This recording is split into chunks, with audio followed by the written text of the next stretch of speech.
Today I had a nice experience. I was taken out to get a dress. Isn't it lovely? I've received so many lovely gifts since I've been home this time.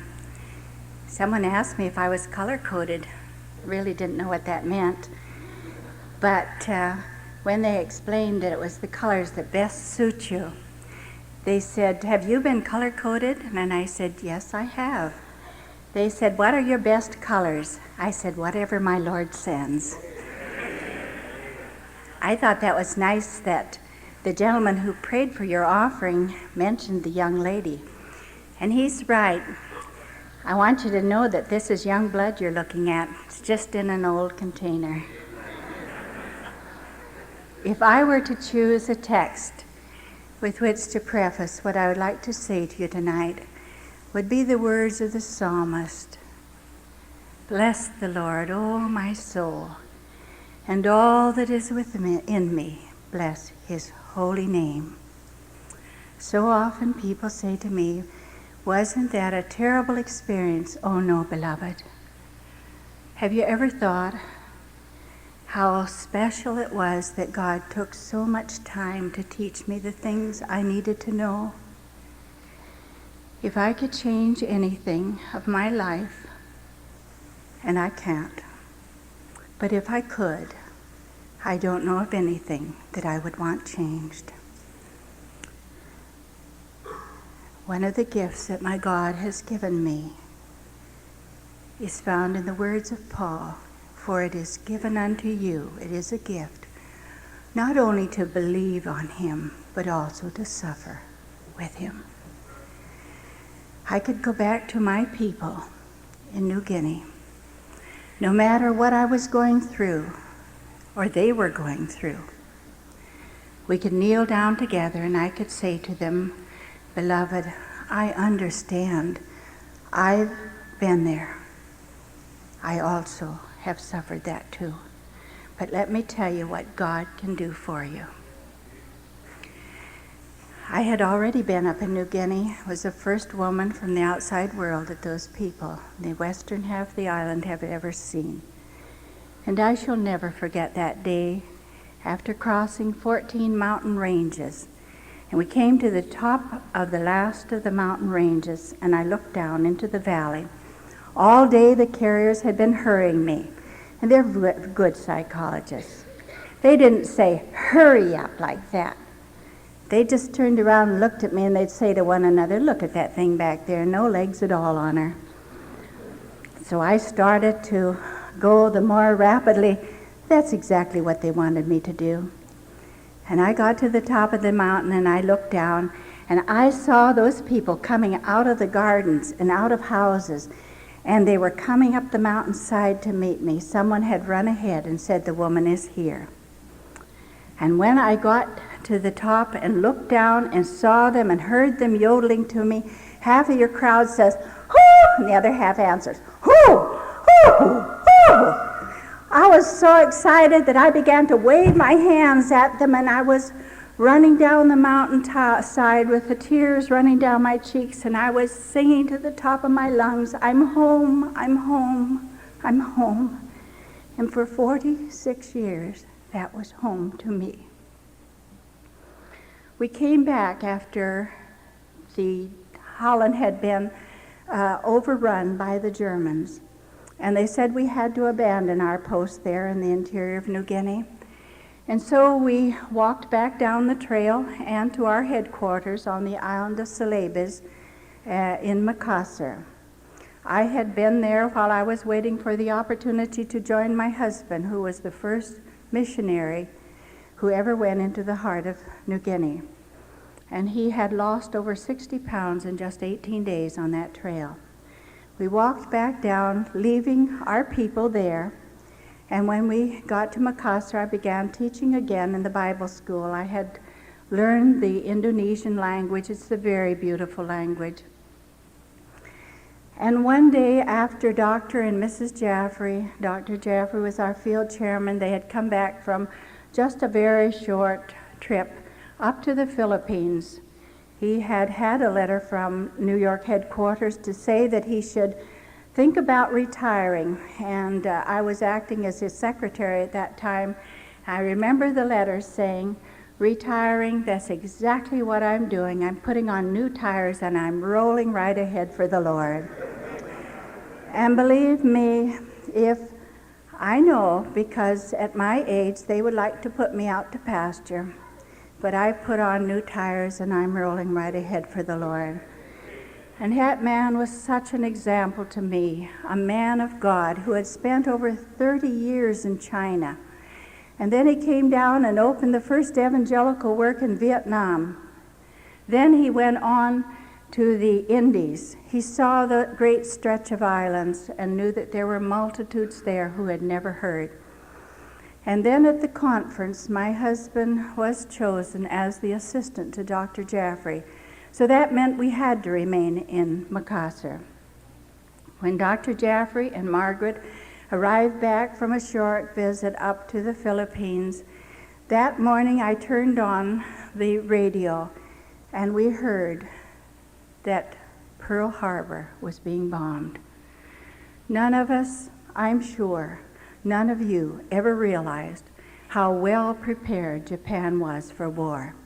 You see, we had Japanese there in Makassar who was a barber, and almost 10 years that man had been there.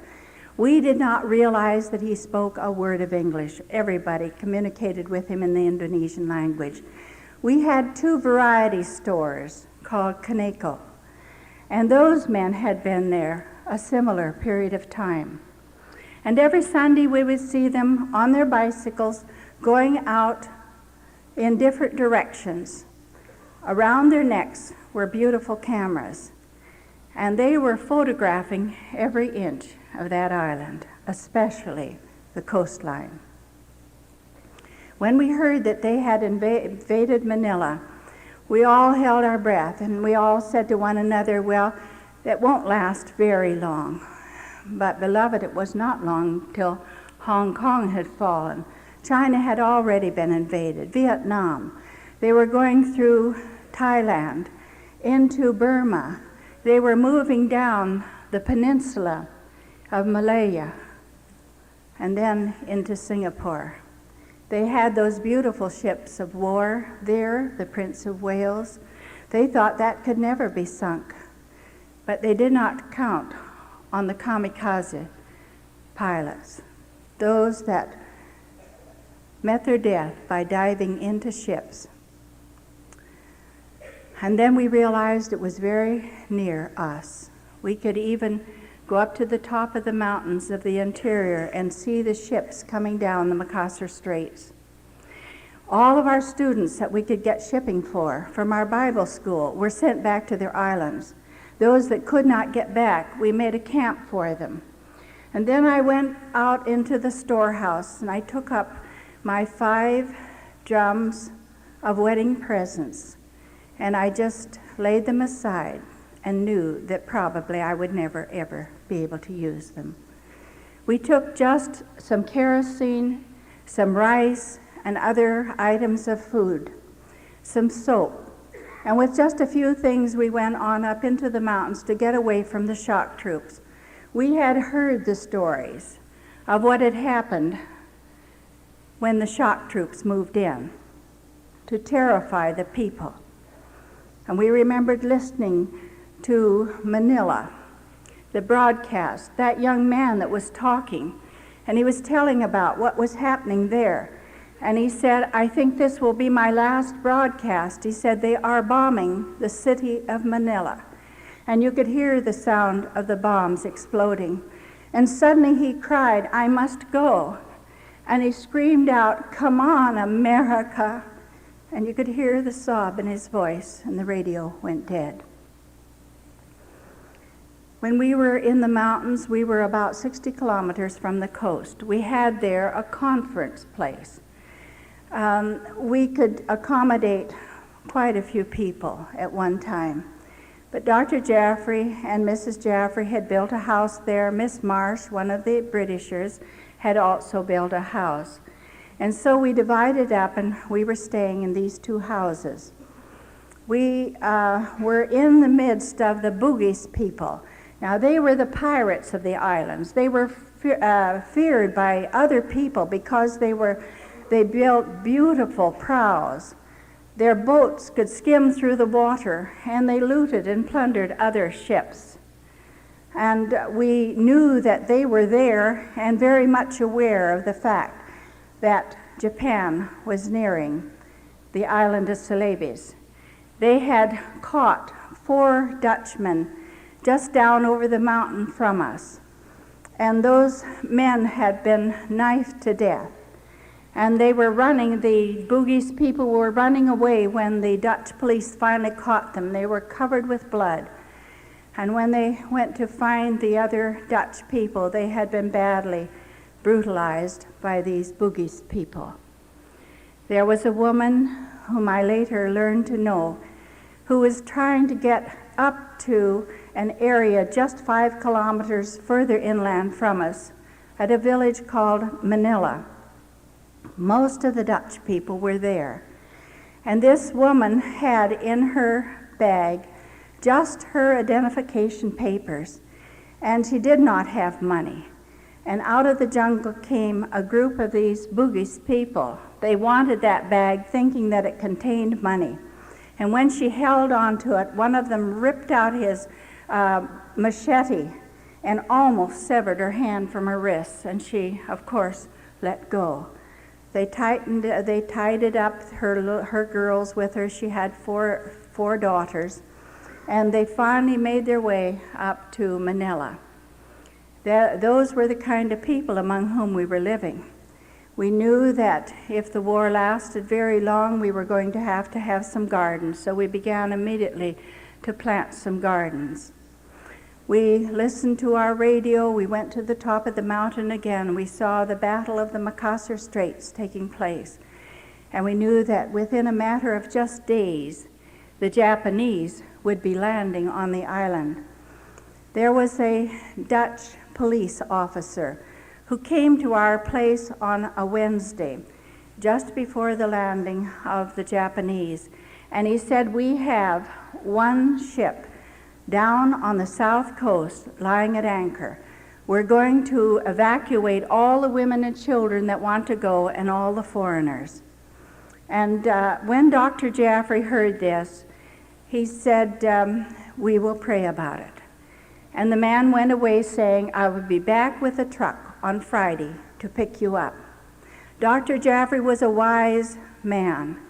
He said, "I don't want you to talk with one another about this. I want you to go to your knees and you wait on God and you see what the Lord would say to you. So that if you go, you will know that it is God who has directed you to leave. But if you stay, no matter what happens in the months and maybe years ahead, you will know that you are exactly where God wanted you to be." We came together on the Friday. There was not one person among us that felt we should leave. And so the truck stopped, and Dr. Jaffrey said, "We have chosen to remain." We heard through our radio that that ship had been torpedoed 3 days out, and as far as we know, there were no survivors. So in the years that lay ahead of me, I knew that I was right where God wanted me to be.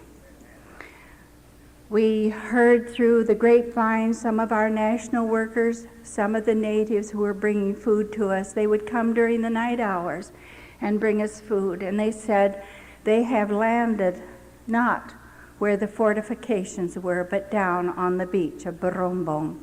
Not a shot was fired. They began to kill indiscriminately people just to terrorize the natives. And then we waited. And we knew that it would not be long before they arrived in the interior. One day I looked up from the garden and I saw Japanese soldiers coming. They were the kind that were off the ships, and they wore the tennis shoes with the great toe separated from the rest of the toes so that they could climb the ropes of the ships. When they came to the first house, Mr. Presswood was sitting outside, And he turned and he put his hands up, as anyone would do, a token of surrender. And the moment he put his hands up, they took their bayonets and they began to slash at his arms because they didn't want him to put his hands up. But Mr. Presswood didn't know that. And he was a very tall man, and they despised tall people. I have seen them jump up to slap people on the face that were taller than they were. And then he came over to the house where we were staying. And of course, they said, come over and join the rest of them. And they had their bayonets fixed on their gun. And I tell you, that's a great persuader. We hurried. We got there.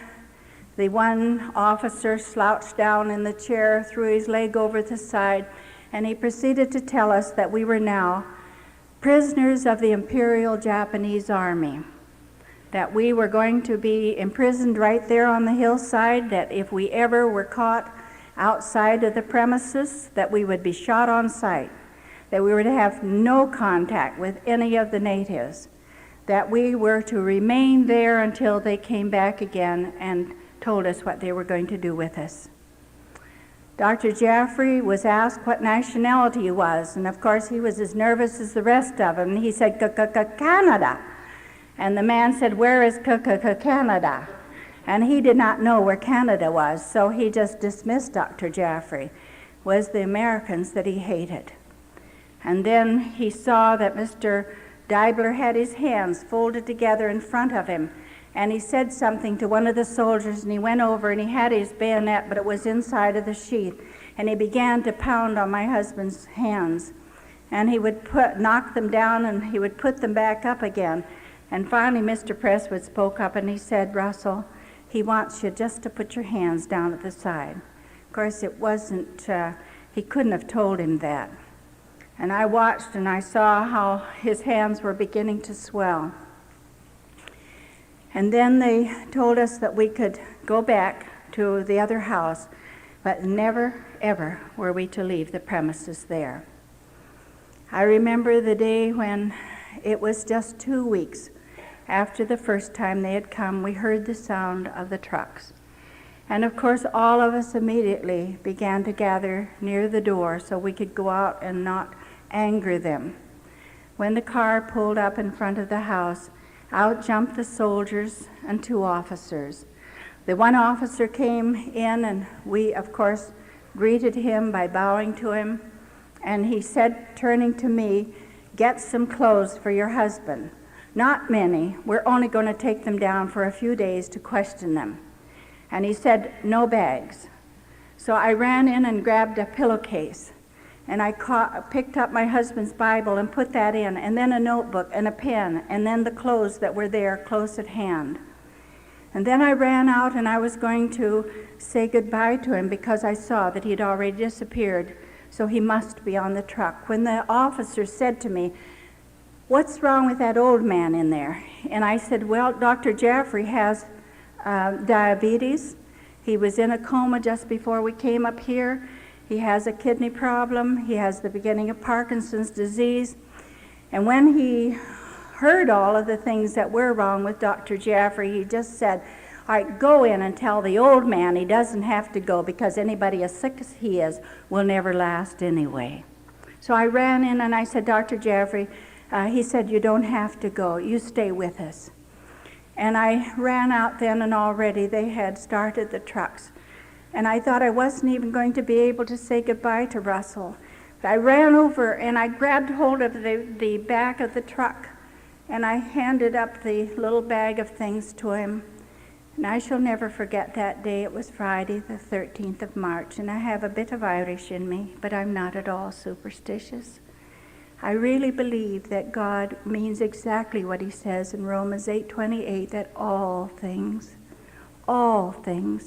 work together for good to those who love the Lord. And as I reached up there and I put my hand hanging onto the tailgate, he reached down and he took my hand and he said, remember one thing, dear. God said he would never, never leave us nor forsake us. And immediately he was taken away. I watched the truck until it was out of sight, and then I turned to go. And I thought it was one of those days when God had left me, had forsaken me, and I looked up, and there stood my Lord on the parapet of heaven, and I knew that never for a moment would I be out of his sight. I knew he would be there. I ran into Dr. Jaffrey, and I said, "They're gone." And then I said, "That officer told me anybody who needed as much medicine as you did wasn't going to last." I said, "What medicine was he talking about?" And Dr. Jaffrey said, "I don't know." He said, "I just picked up this little black satchel that belonged to my father. He was a very wealthy man, a senator, the owner of the Globe and Mail in Toronto, Canada. And he always kept that with him. And then he said, I knew that if they took us from here, they were going to take us to the coast." And he said, "You know how I like eau de cologne." He perspired freely. He just loved to put eau de cologne on there, and it was very refreshing to mop up his face with. And I looked in that bag, and he had about 6 bottles of eau de cologne. Now, Dr. Jaffrey was a very wise man. He had a birthday on the 16th of December, and so many people gave him his Christmas and his birthday gift together. So he thought he had to put an end to that. And on the 16th of January, he would say, "Only 11 more months till my birthday." And the 16th of February, it was only 10 more months till his birthday. And so on through the year, so none of us ever forgot his birthday. And we all knew he liked eau de cologne, so he always got a lot of eau de cologne. And I loved that, how the Lord fooled that Japanese officer. He thought that was medicine. And God knew we needed Dr. Jaffrey there with us. We were then 7 women, and Dr. Jaffrey, an elderly gentleman. We tried to protect all of our food as much as possible because we had rats. Now those houses, they looked very nice on the outside, but they were single clapboard houses, and there were many places where the rats could come in. And as the rain started, they invited all the country cousins to join them. So they all came in the house. And if you left your shoes out, you could count on it that they would have gnawed on your shoes. So we put everything into the closets, and we shoved the doors shut and made sure that there were no places where they could enter those wardrobes.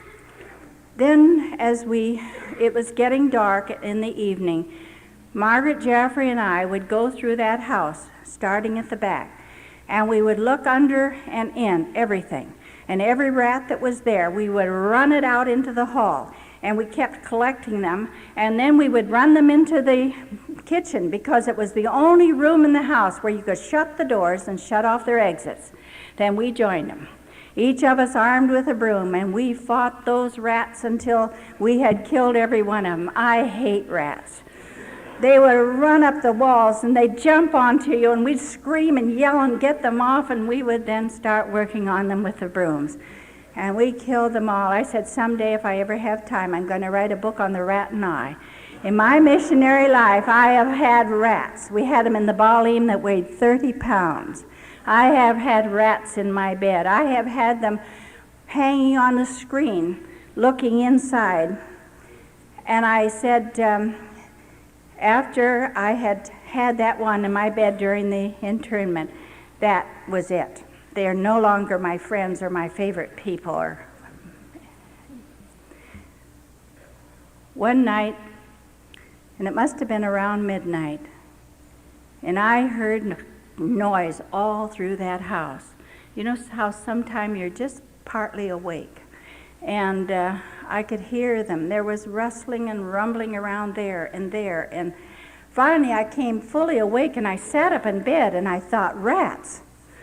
And I reached over and I shook Margaret Jaffrey's bed, and I said, Margaret, get out of bed because we must have left a lot of rats in the house. I said, I can hear them in all the rooms of the house.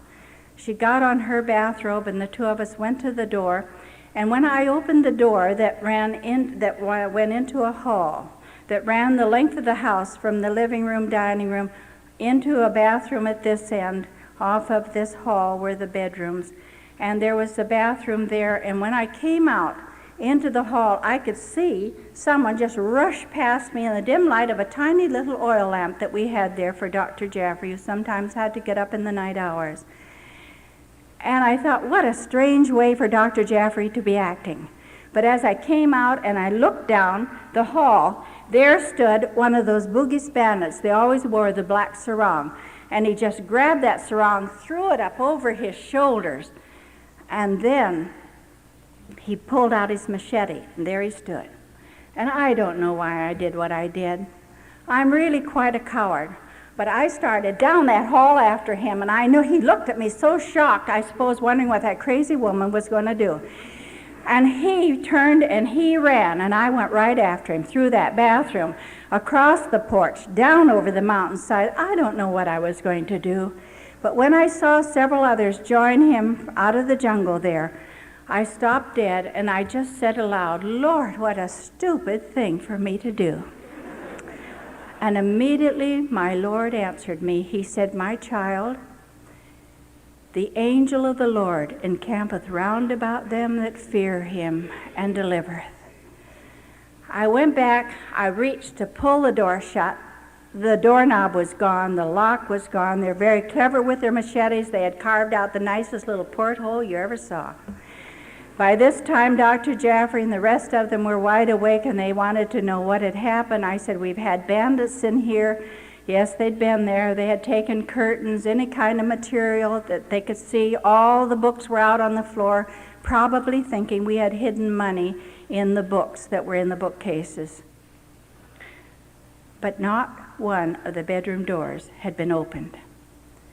I thought about that many times, and I thought whoever that was knew the layout of this house. After the war, my second husband took me back up to Bentintingi, and I went out to find a young man that I thought would have known the layout of that house. He had been a gardener for the for Dr. Jaffrey. And when I found him, I said to him, Nomo, during the war, the big fight, I said, were you at the house? Did you come in the house? And he dropped his head. He said, yes, Nyonya, I was there. And he said, you know, we were having a very hard time too. I said, but Nomo, we heard you people coming back night after night, but you never again came in the house. I said, we had nothing with which to protect ourselves. He said, oh, but you had all those people in white standing guard around your house. And beloved, I believe in the angel of the Lord. I know that they encamp around about those that fear him and love him. We were almost a year in the mountain. We had to learn then to eat various kind of grasses.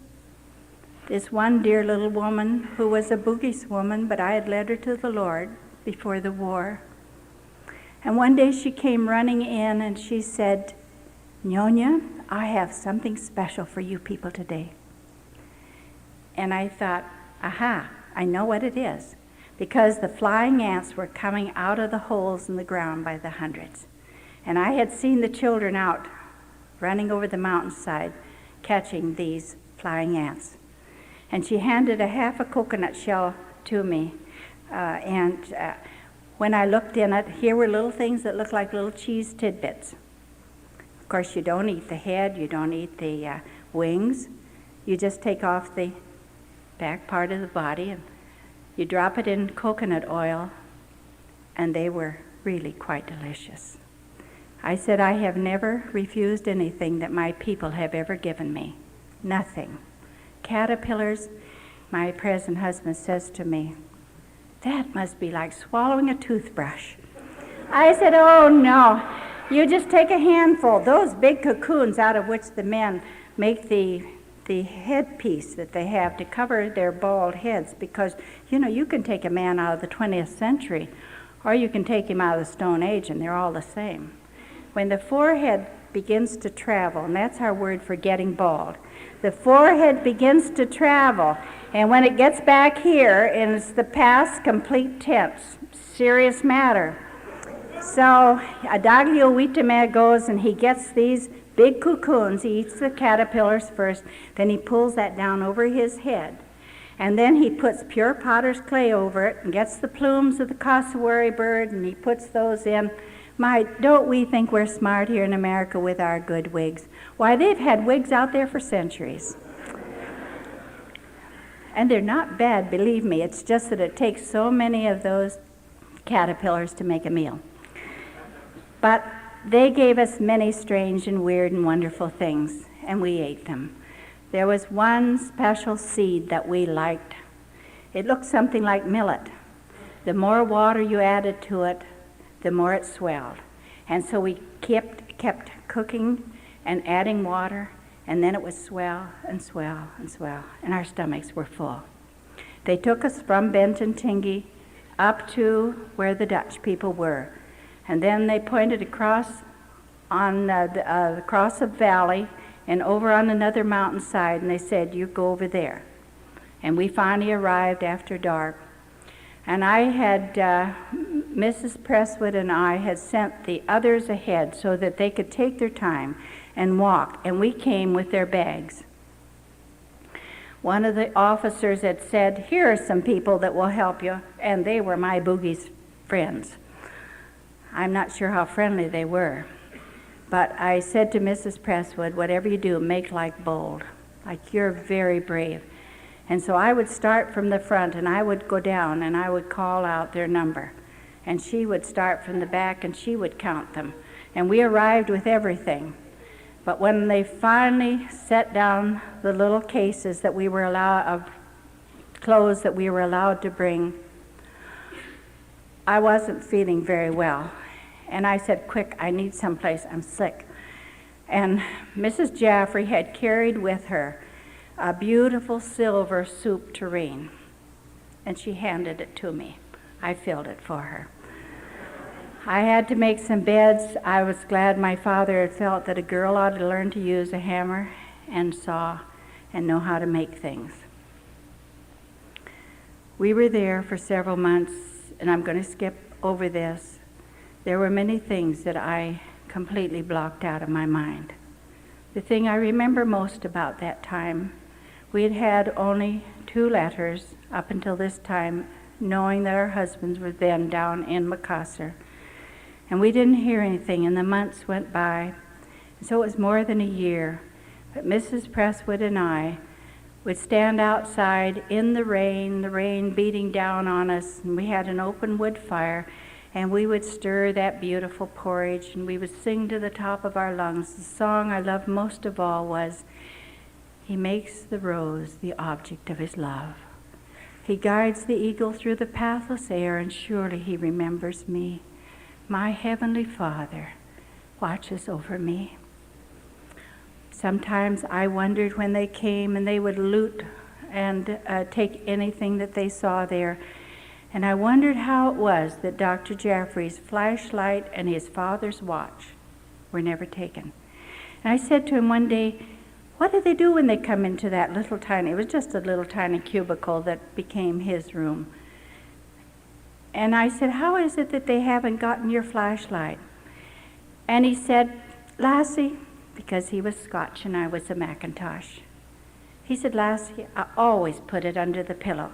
And I just smooth it up, and I say, Lord, I need that flashlight. And he said, that watch was my father's. That means much to me. And when they would walk in the room, they would reach down at the foot of the bed, and they would throw the little tiny mat up over that and look underneath, and there was nothing there. You know, while I was writing this book, I thought about that. That was 2 solid years that flashlight had gone on every time he pushed the button.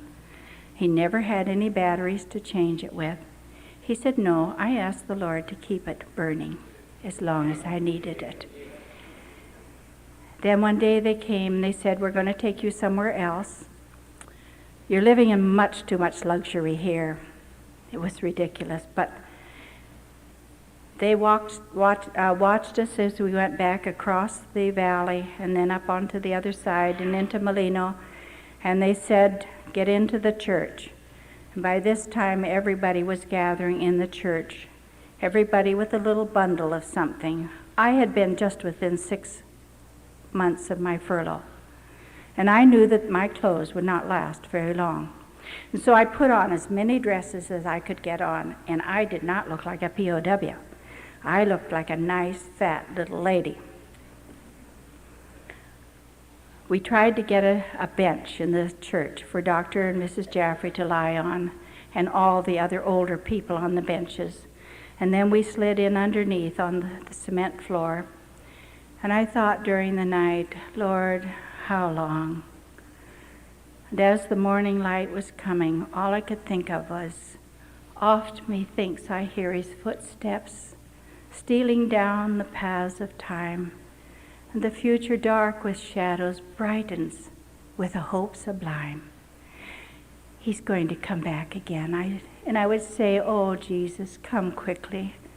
Suddenly I heard the sound of the trucks being revved up. And so we gathered up our few things. We ran outside. It was best never to keep them waiting. We got up into this truck with a stake bed on it.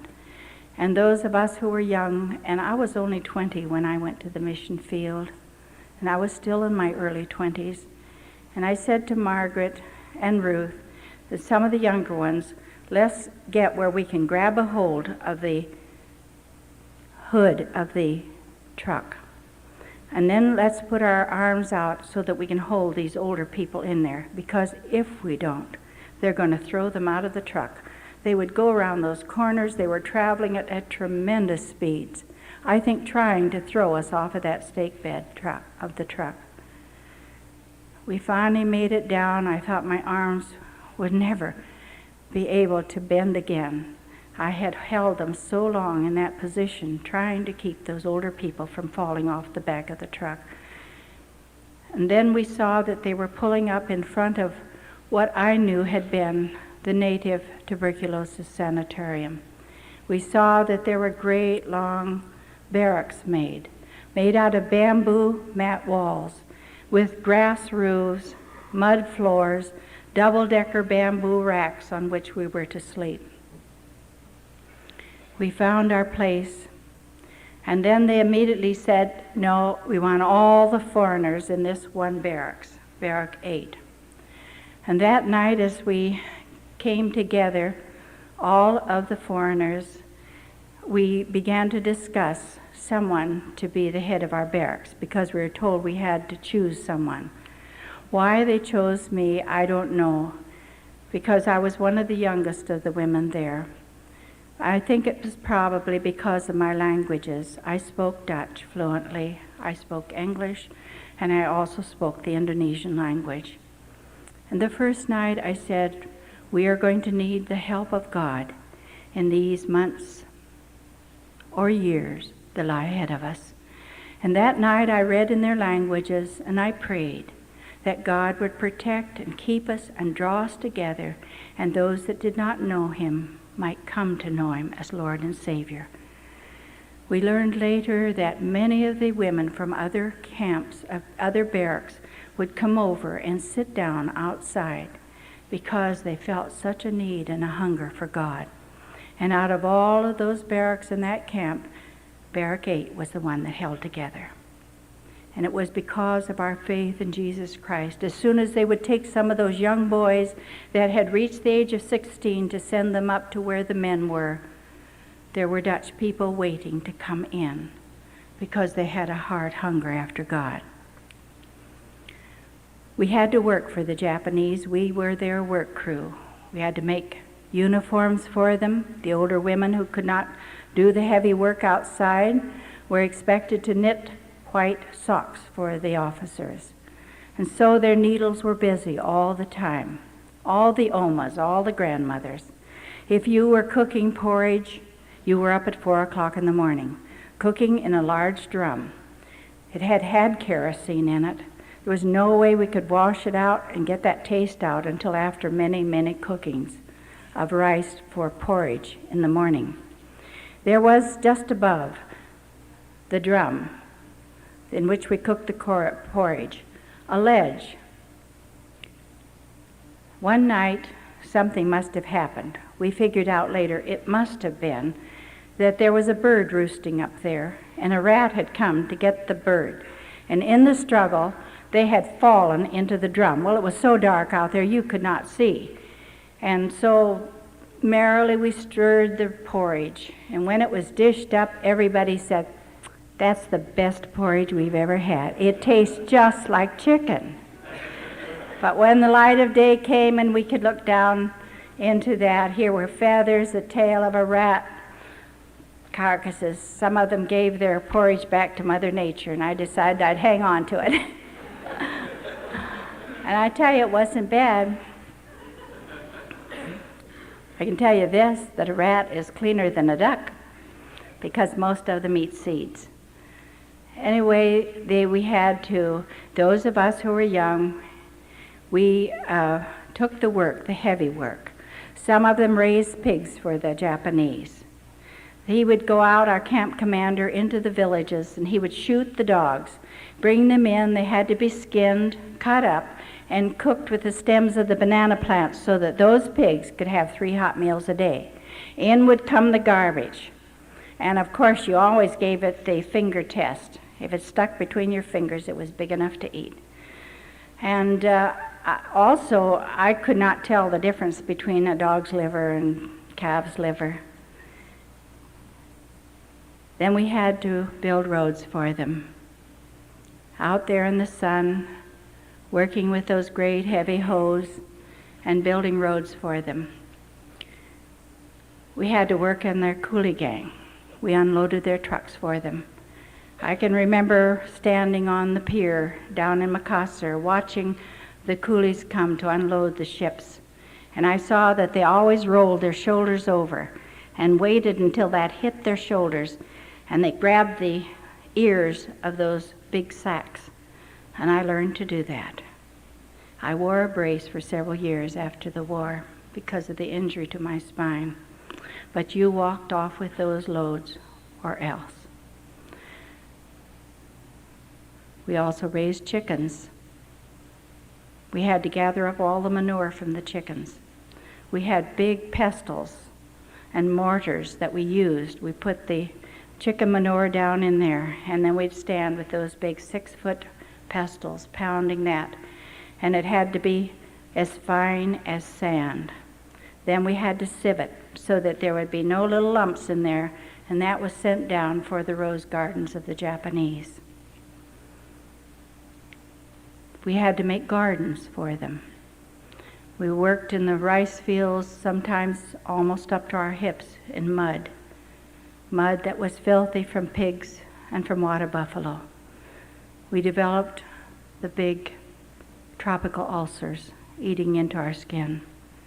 We didn't have any medicine, so we would save soap suds, and we would put our bandages in the soap suds and then put them around our legs.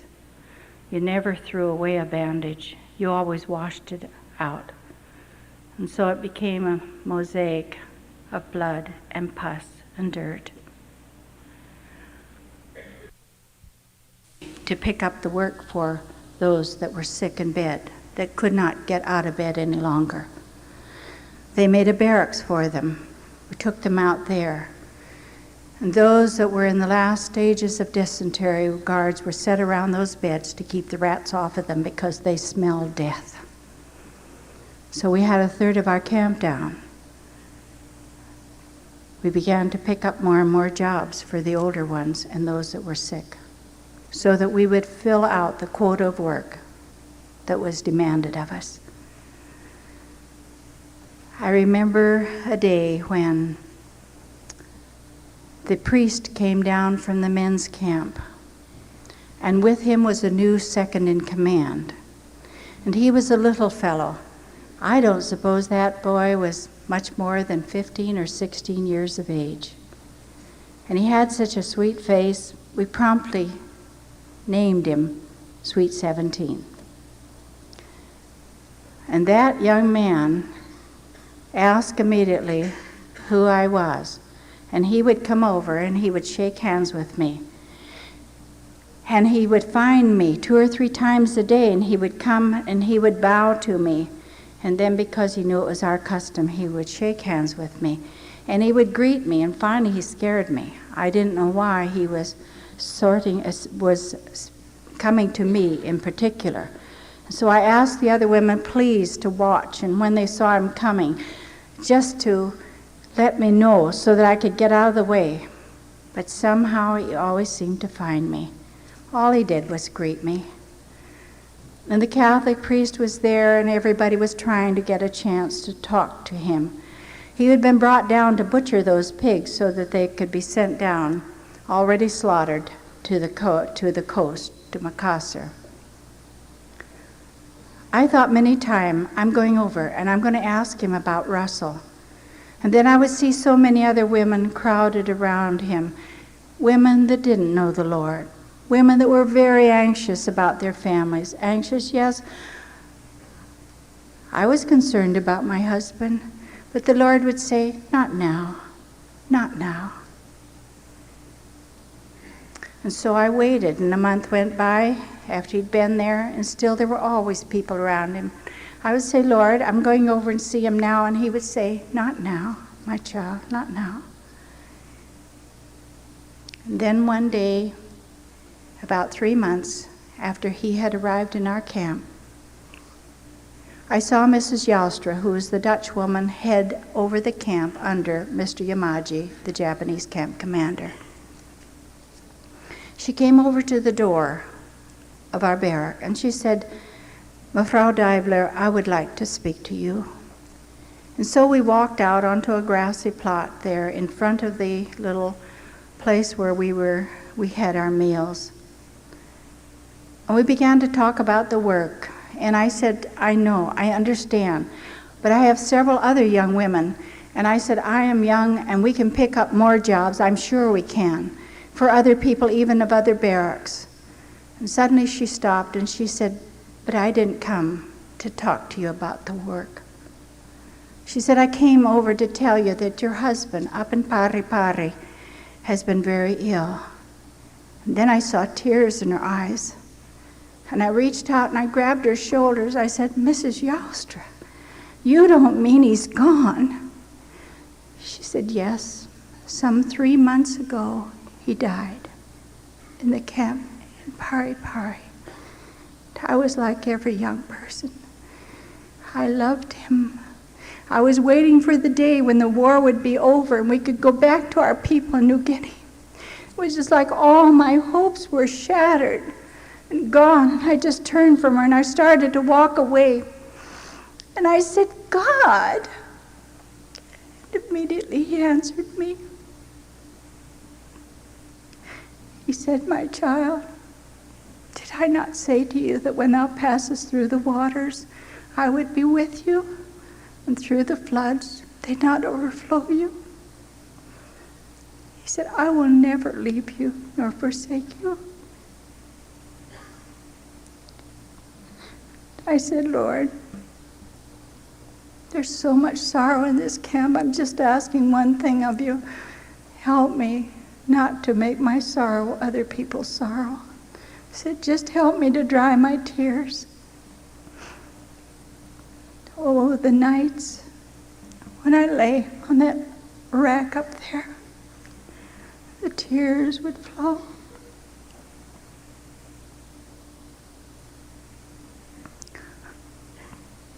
I learned that there is a peace that cometh after sorrow, of hopes that are surrendered, not of hopes fulfilled. A peace that looketh not upon tomorrow, but only on a tempest that is stilled. A peace not now enjoys except nor in that happy life of love secure. It's a peace that come from conflicts won while learning to endure. Beloved, it's not the peace that over Eden brooded, that untried peace, But it's that triumphed in Gethsemane when my Lord said, "Not my will, but thine be done."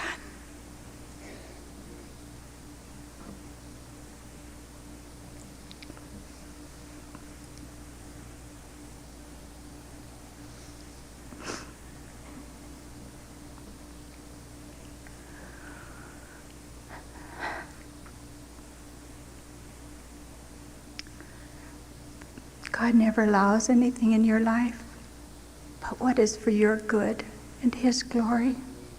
Just remember that, won't you?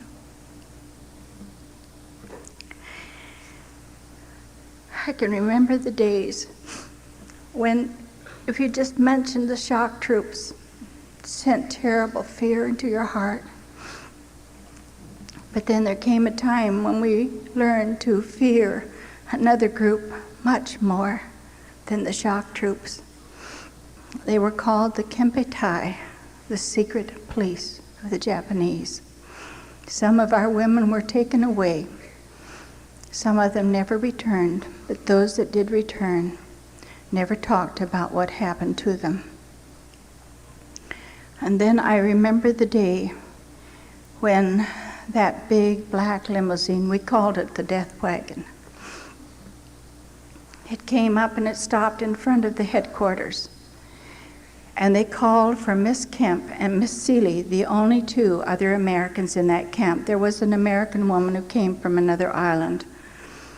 But we were the ones, the only three that were Americans that spoke the Indonesian language and were known by the people there. And that day when they took Miss Kemp and Miss Seeley away, we all turned around and looked at one another, and we asked why were they taking them. And we waited, and we prayed, and they did not return. 1 week went by, 2 weeks went by. And then one day the whisper went through the whole camp, as it always did, Kempetai, Kempetai. The secret police are coming. And that day, as I ran out front so I could see Miss Kemp and Miss Seeley were getting out of the car. And when I saw that there were soldiers and officers getting out of that car and running up into the headquarters office, I knew in my heart they had come for me. And so I started over toward the office because I did not want to keep them waiting. And just then, Sweet 17 came down out of the office. And he said, "Yes, they're coming for you. Come quickly." When I walked up into the office, they were walking around me and laughing. There was only one word that I understood, and that was America. Languages have come easily to me. I spoke 7 languages. And I did not understand what they were saying. I had certain commands I had to give in Japanese.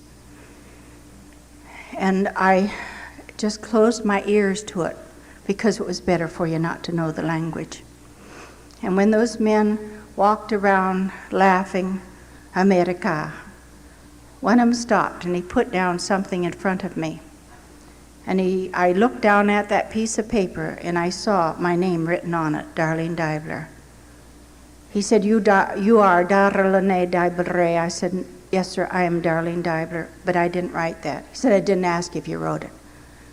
But he said, "What do you know about Morse code?" And he began to tap out messages on that desk to me. I didn't know Morse code. I didn't know what he was tapping out. So I didn't respond. I said, "Sir, I do not know Morse code." He said, "Go over and get another dress. Come back." He said, "We're going to take you somewhere else to intern you." I ran over and I grabbed a dress which had a full circular skirt. Why I had put that dress on that day, I don't know. But I had another one. And so I grabbed that and I grabbed my Bible off of the top rack where I'd been sleeping. And then I ran back so that I could get into the car. They ushered me in with 2 soldiers, one on either side. They had their bayonets fixed on the gun. And the 2 officers were up front with the chauffeur. When we came down to the city of Makassar, I recognized the building into which they were going to go into the driveway. And I saw that they had made a jail out of it. And there, just in front of me, as we pulled up, I saw Miss Kemp, a woman who had weighed about 170 pounds, and in just 2 weeks, that woman looked like she was skin and bone. She was hanging onto the bars and shaking her head at me, and I saw her arms were all black and blue. And when I stepped out of that car, I just cried out to the Lord, Lord, you took Russell, must I now go through this? And so sweetly my Lord answered me. He said, my child, whom I love, they are the ones that I chasten, I discipline. I said, all right, Lord, but please help me to be a good soldier. And those were the last words that Dr. Jaffrey ever said to me when he was being taken away from our camp. I ran up to the back of the truck, and he was being taken to the men's camp, and I looked up at him and I said, goodbye, Dr. Jaffrey. And he leaned down and he put his hand over mine and patted it. He said, Lassie, whatever you do, be a good soldier for Jesus Christ. And I said, Lord, I don't know what's going to happen to me here, but please make me to be a good soldier.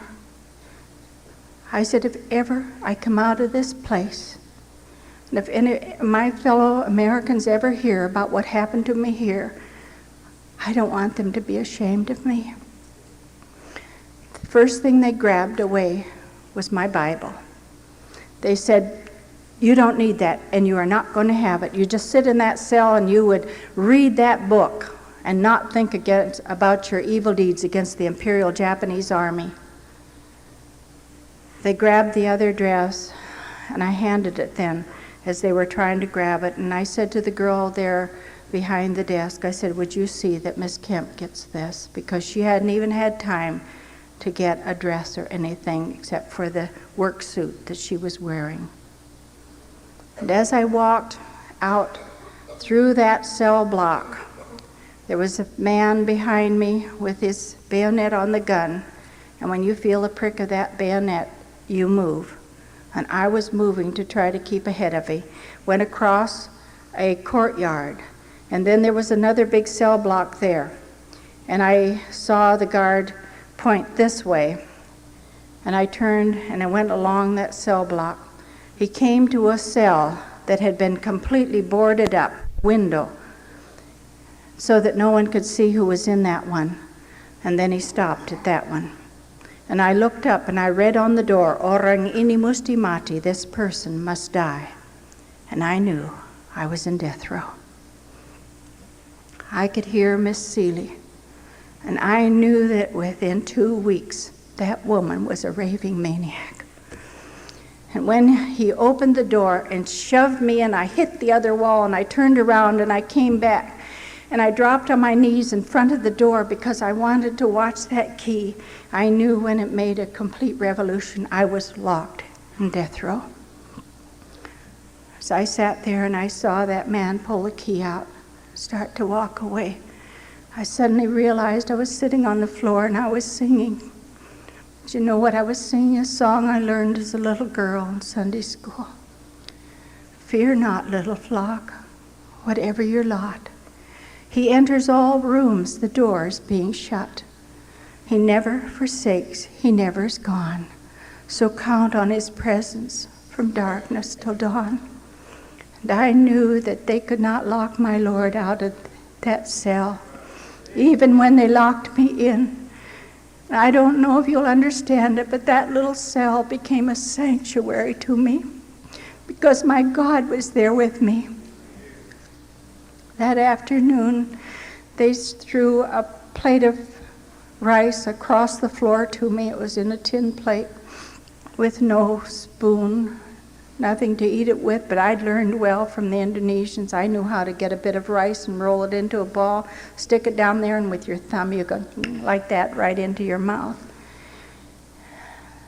But I couldn't eat. When he picked it up, he said, "So, you don't like sugar?" And there was a little bit of sugar in the top of it. He said, "You'll never get it again." And no, I didn't. And they left me there in that cell about 48 hours without allowing me to go out and relieve myself. I prayed and I suffered. I knew that if I did anything on the floor of that cell, that I might be like some of the others. You have to eat it up off the floor. It wasn't until the next day in the late afternoon they finally took me out to where there was a toilet. And I looked at the door, it was shut, but I could see fecal matter oozing out from under that door. And when I reached to open the door, it just gushed out. And I said, Lord, I have all these ulcers on my leg, and if I step into that, it'll be almost to my knees. And I saw a young man run up to the officer who was watching me to see what I would do. And the young man said, I will get water for you, sir. I will wash that down for you. And he just nodded to him in that way. And so he ran. I can't tell you how many buckets of water that young man carried. And I know that he knew who I was till he finally had it cleaned out. And then I was taken back. And they realized that I had dysentery. I had had dysentery. I knew that, but somebody had to pick up the extra work. And those of us who were still on our feet, we tried to do the other things that our sick people could not do. When they found out that I had dysentery, they didn't bring me any rice, the dry rice. I saw the first day when he tossed that across the floor to me, and the only opening or light came through the little transom above the door. And I reached down and I thought in the dim light in the cell, that beautiful white stuff on the top. Oh, and I clapped my hands and I said, Lord, there's somebody out there that knows I just love grated coconut. But then when I picked it up and the light from the transom fell on it, I realized it wasn't coconut. It was full of worms. I started to push the worms up onto the side of the plate, but because there was nothing but an open tin that they had brought into my cell, and I had dysentery, and hundreds of these big blue bottle flies were in the cell with me all the time. And they left the bucket there, and they came, and they were sitting on my rice, and they were eating those worms, and I was trying to get rid of them, and I kept going like that, but you can't handle rice porridge, and it was just rice that had not been washed. It was dirty. There was no salt in it because I also had beriberi, which is a form of dropsy, and my legs were swelling. And they knew that I had the dysentery, so that's why they put me on rice porridge. And as I was pushing those worms up on there, I decided if those flies can eat that, so can I. And I never took another worm out of there. And I could bow my head and thank God that I had that bit of rice porridge and perhaps a bit of protein as well. And I would eat it and say, thank you, Lord. I could be here without anything. Yes, I went to the hearings. I asked the Lord to help me never to cry before them. No matter what they did, I never shed a tear before them. Oh, they knew how to use judo chops on you. I thought many times he was going to break my neck. And then with his finger, he would flick me right between my eyes. Didn't realize that was such a sensitive place. The doctor said there are many nerves there. And my eyes became black and blue. And I would answer their questions that I know I did not have a radio. No, sir, I did not go into the jungle. I have never reported to any of the Allies anything about troop movements. I don't know anything about them. I don't know anything about your planes. I have never had contact with anybody from the native sector. No, sir, I did not have a radio. "What did you do with the radio?" I said, "Sir, I never had a radio. No matter what you said, they wouldn't believe you.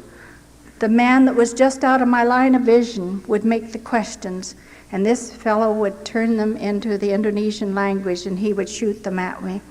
And I'd say, "Sir, I am innocent. I did not spy on the Japanese. I have never been outside of that camp. I don't know anything about it, your soldiers. I don't know anything about where you have your encampments." It didn't make any difference what you said. Even though they tried to brainwash you and they beat you and other things, I never shed a tear. But I'll be honest with you tonight. When I got back to that cell, and the guard would lock the door, and I knew he was gone, he couldn't hear me, I wept literally buckets of tears. I cried. I said, "Please, Jesus, I can't go through another one.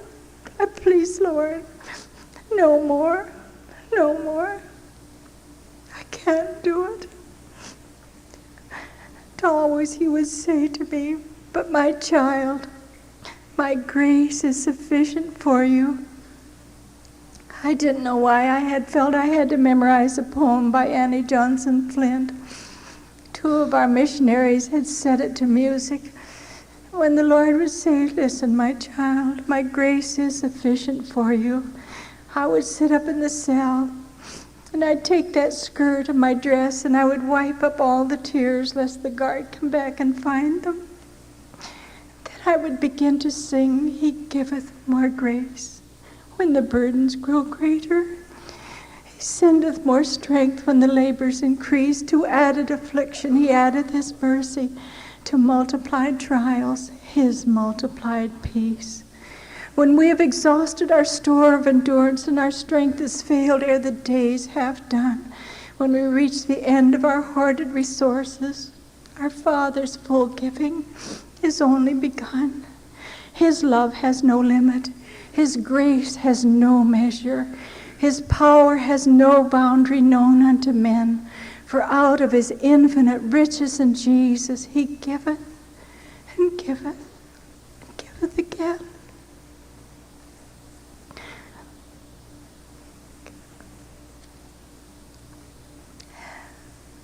And I could go through another one and another one, till finally I knew I was to be executed. They told me that I was to be executed as an American spy.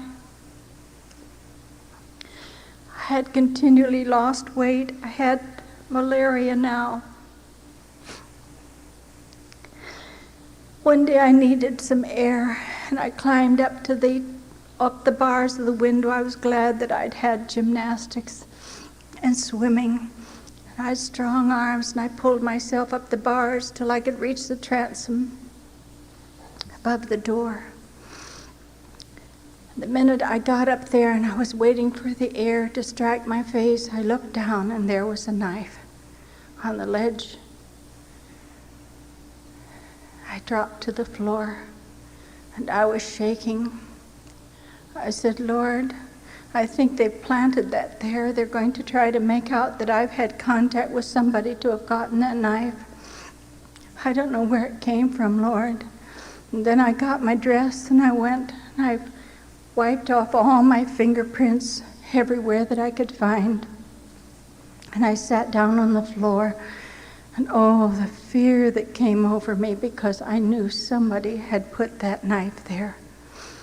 And I said, "Lord, if they find it, they will say they have evidence against me that somebody was getting a knife to me." For 3 days I prayed, and I prayed that God would remove that knife somehow.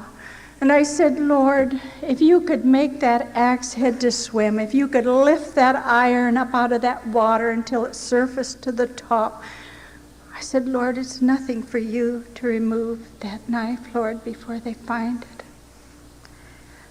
3 days I waited and I prayed. And I said, "Lord, you can take it away." And I went up.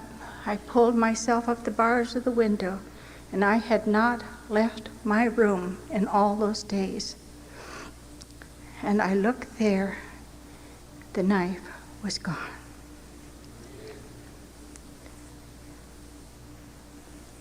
Do you believe he is who he said he was? I do.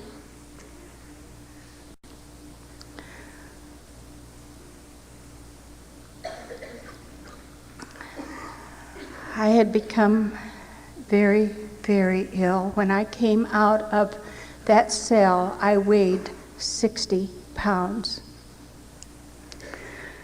This one day, I was having a fever again, the malaria, and I would shake with the chills, and then the terrible fever would come over me, and it was cerebral malaria that usually is fatal. And this day I said, Lord, I really need some air. So I pulled myself up until I got hold of the bars of the window. And then I looked out and I saw that the guard was coming. He was bringing the native women who were there for just minor misdemeanors. And there was Miss Kemp also. She looked so terrible. And I was watching them. And suddenly I realized that there was something about one woman that was with the group. Every time the guard with his gun on his arm went in that direction, this woman would scurry off in the other direction. And I watched her, and I looked down there, and I thought, there she goes, and there he goes. Oh, he's coming back now. Here she's standing there as though she hadn't been doing anything. And he clicked his heels down here, and then he went off in that direction again. And I watched her, and there she was. She was headed for that fence at the end of the courtyard. And I thought, if she wants to go over by the fence, why didn't she just go over there by the fence? But no, this time he went back, and when she got to the fence, I saw a hand come through that fence, and on that hand was a whole bunch of bananas. And she put it in under her sarong, and she walked away, and nobody knew she had those bananas, but I did. I could smell bananas. I could remember the flavor of bananas. And I looked at those bananas when he passed them over. They had disappeared now, and I just dropped down off of that door, and I got on my knees, and I said, Lord, I'm not asking you for a whole bunch like she has. I just want one banana, Lord. Then I began to figure out how God could get a banana into that cell to me. Don't tell me you haven't done it. Try to figure out how God could answer your prayer. And I said, Lord, now there are 4 possibilities. These are the 2 men, Lord, that have been trying me. Neither one of those men would ever bring me a banana. I know that. And this is that guard that's on duty in the daytime, and I know he wouldn't. He wouldn't bring me a banana. And I said, then there is this older Indonesian man that comes at night to guard. I think he might even bring me a banana, but Lord, please, you mustn't ask him. If he were caught bringing a banana to me, they'd just shoot him. So I said, Lord, please don't even let him think about bringing me a banana, will you? And I said, Lord, there's no way you could ever get a banana into this cell to me. And I said, please don't think that I'm not grateful. I really am grateful for the rice porridge. I just saw that banana and I thought I wanted one. The next day, I heard officers coming. Often when ships were in, you were put out on display before these men. And I said, Lord, I really need strength to stand on my feet so that when I get out there, I can make a proper bow to them. And I said, Lord, help me to bow low enough so that they won't hit me across the back with their canes, which they always carried. When that door of the cell opened, I looked, and in the door stood our Japanese camp commander from that other camp from which I had been brought down to the prison. And he was smiling. And the months had gone by, and this was the first time I'd ever seen a smile on anyone's face. I was so thrilled to see that man to see that smile on his face, and I just clapped my hands and I said, "Oh, Tunya Maji, seperti lihat sobat yang lama, Mr. Yamaji, it's like seeing a friend." And I saw the big tears come in his eyes, and he turned and walked right back out of the cell without a word. And he began to talk to those two men who had been trying me. And I saw their heads getting lower and lower as he talked and talked. I don't really know what he said, but I've always felt that what he was telling them was what I had said to him the day when I heard that Russell had been gone for 3 months. The late afternoon, Mr. Yamaji called me over to his office, and he said, "Nyonya, this is war." I said, "Yes, sir, I understand that." He said, "What you heard this afternoon, many women in Japan have heard." I said, "I understand that, sir." He said, "You're very young, and someday the war really will be over. And you can go back to America, and you can go dancing and go to the theaters, and you can forget all about these awful days. You can marry again." And I said, "Sir, may I have permission to speak to you?" You never spoke to them without first asking permission, or they just instinctively threw up their hand and smacked you across the mouth.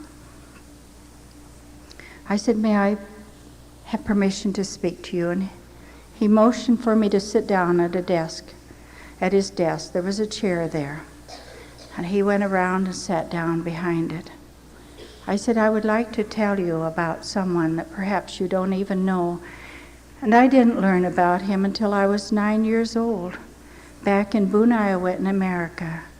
And I said, "His name is Jesus. He's the Son of God, the Creator, who created all things." I said, "That's why I don't sorrow like people that have no hope. I know that someday I will see Russell again." And I said, "Mr. Yamaji, I don't know. Maybe you have never heard about Jesus, so I would like to tell you about him." I said, "That's why I don't hate you, Mr. Yamaji, because where the love of Jesus is, there's no room for hatred." And I said, "My Lord gave his life for you too, and God gave me the most beautiful opportunity to lay a plan of salvation before that man. And as I talked to him, I saw the tears start down over his cheeks. And I said, 'He loves you, Mr. Yamaji.' I said, 'Maybe God brought me here just for you. I don't know. But if you were to believe, it would be worth everything that it's cost me.'"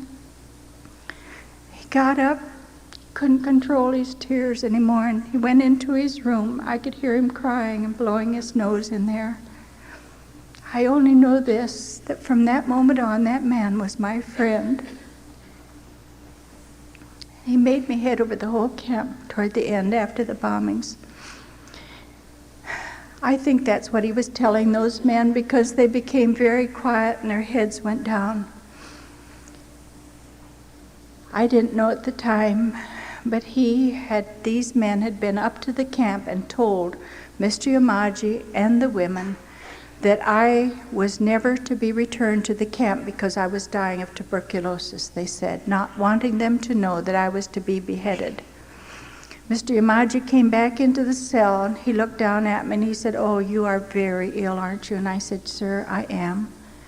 He said, "I'm going back to the camp now, and I just wanted to know if there was any word you had for the women. Everybody's asking about where you are, what's happened to you." And I said, "Mr. Yamaji, when you go back, would you tell those women that I am all right? And they will understand, and I think, Mr. Yamaji, you will understand, I'm all right because I'm still trusting in the Lord." He nodded to me, he turned, he walked out of the cell, the door was locked, and as soon as I heard them going, I remembered I hadn't bowed to those Kempetai men. Oh, the fear that came over me, and I said, "God, please, why didn't you help me to remember?" Because just as soon as Mr. Yamaji's gone, that guard's going to come back here and he's going to get me and he's going to take me back to the hearing room, and please, God, I don't want to go back there anymore. And then I heard the guard coming. So I stood up and I said, "Lord, once more, please help me not to shed any tears. The door opened, and in walked the guard. And he just laid them all out on the floor in front of me. He said, "They're all yours. They're all from Mr. Yamaji. You know what they were, don't you?" They were bananas. I don't know how you would feel, but never in my walk with my Lord have I felt such shame before him. And I just pushed him over in the corner. After counting them, there were 92 bananas.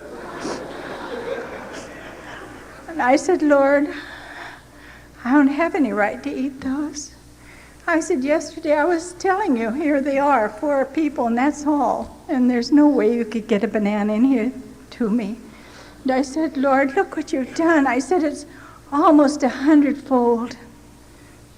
So sweetly the Lord said to me, "But my child, that's the way I delight to do things, the exceeding abundant, above anything you ask or think." Then I wanted to eat them all at once. I knew I didn't dare to, because I knew that I would be eating it off the floor again if I did.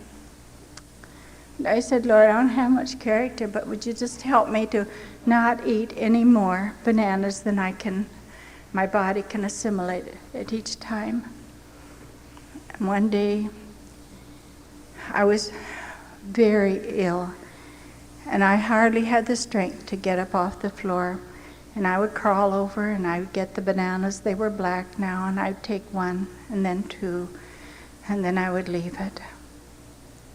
And I sat there realizing that if they didn't behead me, that I probably would die anyway of starvation. I was that sick. And all of a sudden, I heard the most beautiful singing. It was like an angel chorus. And somebody was singing outside. And it was singing in the Indonesian language because it's so beautiful there. Oh, how sweet the name of Jesus. It's like a refuge in time of trouble. And my heart just swelled when I heard those words. And I said, "Lord, I'm still under the shadow of your wings." And I climbed up to the transom above the door, and I thought, whoever that is out there, I would like to see their face. I would like to hear them singing. And when I got up there and I leaned out and I looked in every direction, there was no one there except a guard and the girl from the desk, and they were talking and laughing. They weren't hearing that singing. And suddenly great awe came over me. I got down off the door. I said, "Lord, that was an angel singing, wasn't it?"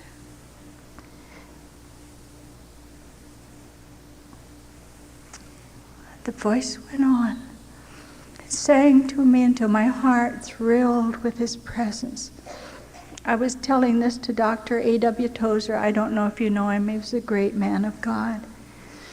He said to me, "Girl, did you ever think that was an angel?" I said, "Yes, I did." There was no one there, and yet that voice was singing to me. One day the Lord began to speak to me from 3 phrases of a verse that says, "Who delivered from so great a death. Who delivered and doth deliver, he will yet deliver." And I said, "Lord, I know you've delivered me from the law of sin and death. I know that I belong to you. And up to this moment you have kept me." And he would go right back to the beginning and say, "Who delivered and doth deliver, he will yet deliver." And I said, "God, how could you get me out of this place?" And God was trying to make me to know. That day when I picked up the last banana and I peeled it, here came the guard and he said, "Quickly, we're going to take you somewhere else." And when we started out in that car to go back to the camp, we would had to have turned left, and we didn't. We went right to the Gestapo headquarters. We spoke of it as the Gestapo because it was patterned after the German Gestapo. We went right to the headquarters.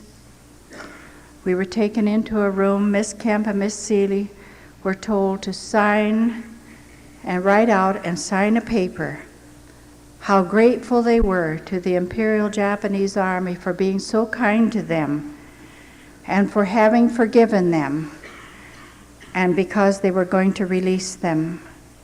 And Margaret was so shaky she couldn't write, and she turned to me and she said, "Darlene, would you write this for us?" Many thanks for being so kind to us and for forgiving us, and went on to say that they were grateful to the Imperial Japanese Army for their goodness. And then the two of them had to put their thumbprint on it. And then the man came over to me. They were taken into the other part of the headquarters building, and I was there where the executions took place. He walked up in front of me, the brains of the team, and he held out this big sheaf of papers, all the things that he had written. He went through them. He said I was guilty of having had a radio, that I had been in contact with the Allies. I'd reported on troop movements, that I knew where the Allies were and the Japanese, and that I had been giving all of this information to their enemy. And then he looked at me and he said, "You have done those things whereof you're worthy of death," and drew his finger across his throat and grabbed his sword at his side, and he began to pull it out. And while that sword was coming out, my heart was singing, "I'll live for him who died for me." And I said, "Lord, that's a strange song when I'm going to die." And just as he was beginning to pull that out of there, I suddenly heard sound of vehicles, of all kinds of vehicles, running up to the front of that building, honking their horns, screeching their brakes, and they ran into the building. It was ceramic tile on the floor. They wore the high jack boots with the leather heels, and they were running back and forth and yelling for this man. And he shoved that back down into the sheath, and then he ran into the headquarters, and they were talking in there at the top of their lungs. And I stood there and waited. Somebody said, "Why didn't you run away?" "Where would you run to? There's no place to run." And I stood there quietly waiting for him to come back to finish the execution. And suddenly he came and he grabbed a hold of my arm. He took me out and put me into a car, and soldiers jumped in behind me. He jumped in. And then he put 2 bottles of wine, and he said, "When you get back, you give those to Mr. Yamaji." We were going like we were top secret material. I don't know what happened that day. I only know that when we lost all of our men, and others of those godly missionaries died, somehow in the providence of God, he spared me. And I vowed that day, for any days that were ever left to me, they were all his. When we got back to the camp and we were just to cross the moat and go in the gate, that man behind me, who was the brains of this team that had been trying me, he reached up and my arm was just the bone with skin drawn over it. He grabbed my arm and I was sure he was going to break it. I bit my lip trying to keep from screaming. It hurt so bad as he twisted it. He said, "If you ever tell anybody anything that's happened to you, I'll be back and I will get you." And oh, the fear that came over me, thinking I wasn't free of them. When we got there, I just motioned for someone to come. "Please take Miss Kemp and Miss Seeley." They put Miss Kemp in the hospital. She weighed in at 90 pounds. And Miss Seeley was so bad that she was beginning to run away and do terrible things. And so they took her down and put her in a little shed that had bars in front of it so that she couldn't get out, and they locked the door on her. And I started back. Nobody seemed to even have the courage to come and say, "We're glad you're back." And I looked at them, and as soon as I got around the bend so that nobody from the office could see, Ruth Presswood put her arm around me and she took me in. And I saw that her mirror was hanging there And I looked in it and I said, Ruth, my hair. It was white. She just nodded and the tears started down over her cheeks. When they weighed me, I weighed 60 pounds. I had just left her, and all of a sudden, here came a woman who had been a prostitute for the Japanese. Everybody feared her. Nobody wanted to have anything to do with her. And there she was, and she motioned for me to come out into the little dining area.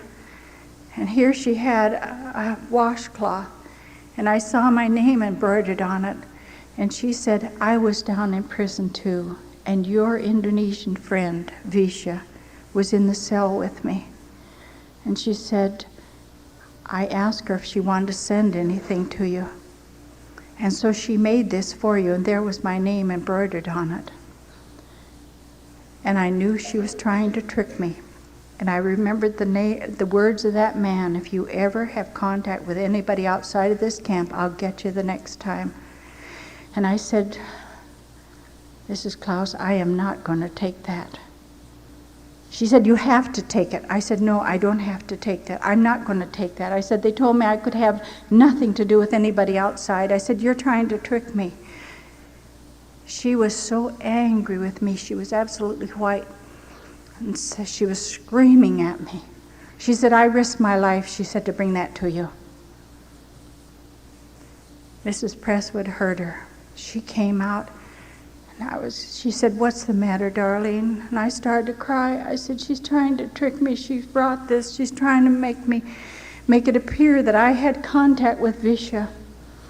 And Mrs. Presswood reached over and grabbed her arm. She said, if I ever see you near her again, I don't know what I'm going to do to you. And fear came on me, fear that I was going to be taken back again. And days I would go out and I would work, and I'd come home, and I didn't dare to sleep. I was afraid I was going to lose my mind, and I would go to the hospital. Margaret Kemp's memory was gone. And I would go down, and I asked if I could work with the chickens because I could be near Miss Seeley. And I could hear her in there, and I would go up and try to put my hands around hers and talk to her. And then I would turn away, and I'd think, God, look at these women of such faith. And who am I? I'm the youngest of all of them. And look at these women of such tremendous faith, so broken, Father.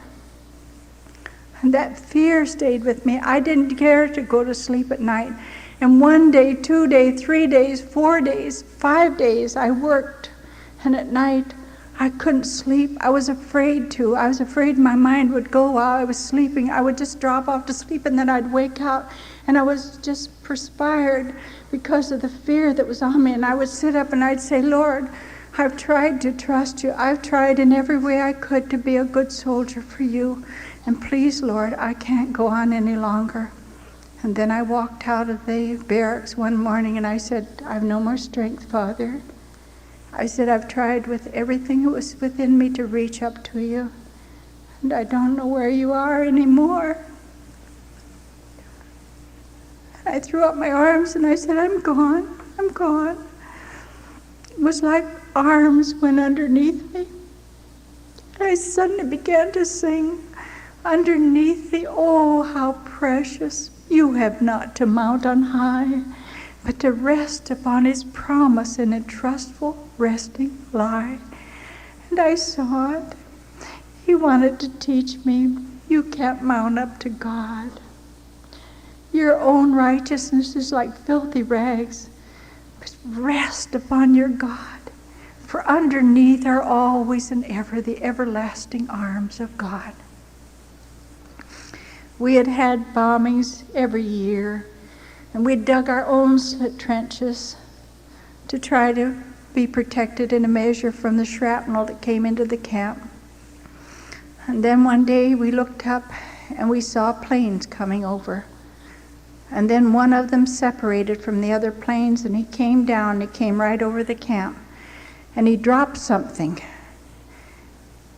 And I looked and I saw a large thing that I didn't know what it was. It turned out to be an auxiliary gasoline tank. I felt so angry because when I looked up who was dropping this, and there was the American insignia on that plane. And I saw the pilot, and I thought, how dare you do that? Those children are out there. You could have hit some of those children. Why are you dropping that here? And I realized later that that man was trying to tell us something. 2 days later, just about noon, we heard the sound of planes, and we all ran out and we stopped. We were starved for news in all those years. We'd never had one Red Cross package, never any letters from home, never any letters or pamphlets from anywhere. We were just locked inside the barbed wire of that camp. And we looked up, and those planes were coming, double fuselage planes that were painted silver. And they were such a beautiful sight, and all of a sudden things were dropping out of those planes, and we were yelling. I was screaming, chocolate bars, look at them, they're chocolate bars. And others said, no, they're canned goods. And others said, I think they're pamphlets. And suddenly we heard the whistling of the bombs. We knew that we were wrong. And over that little camp of just 2 acre square, they laid over 5,000 incendiary bombs. Just within moments, everything was going up in smoke. I ran to jump into the ditch, and just as my feet hit the bottom of that ditch, the Lord said to me, you borrowed a Bible from that little Chinese woman, Mrs. Lee. I said, that's right, Lord, I have no right to let it burn. My Bible had gone to pieces. I ran inside. I reached up on my rack. I grabbed my Bible, and I came out, and I saw then they had opened the gates, and we started to run. And we ran out of the camp. And when we got outside and across the road, here were machine guns set up and hundreds of Japanese soldiers. And they just whirled on you with their guns, with their bayonets fixed on them. And they yelled T-dur and you T-dur. You just threw yourself out prostrate in the midst of them. And they were running over the top of us, and they were firing at the planes as they went over. And so the planes just circled around and laid another layer of bombs, and then they came back and they began to machine gun us. And I dropped my head onto my arm, and I said, God, if anybody's alive at the end of this day, it will be a miracle. And when the last of the planes were gone, the smoke had died down, everything was burned flat. I looked up, and I was alive. And I said, God, once again I tell you, if I have any days left to me, they're all yours. And then I found Mrs. Presswood, and I said, let's go back and see if we can find our cans that we were eating out of, and maybe our spoons in the ashes there. When I came back to where Barrack 8 had been, and I saw on the top of the ashes, somehow nobody knew that I had my bride's book with me. I had sewn it inside of a native mat. And when that barracks had burned, the roof had fallen backwards, the bed had burned and dropped down, the mat had burned away, and somehow the fingers of the wind had just opened it at the center page. And I looked down at it, and there on that beautiful black page was the certificate written in gold ink, my marriage certificate. And I looked down at it, and I said, Lord, that was the only thing I had left. I said, everything else is gone. I said, Lord, couldn't I just have that? And when I reached out to pick it up, the minute my fingers touched it, it disintegrated. It was completely gone. I said, Lord, I don't have anything left. That was the only thing I had. And he said to me, my child, that's what I want to do with you. I want to make you like pure gold, even if I have to take you through the fire 7 times. I bowed before my Lord, and I said, all right, Lord.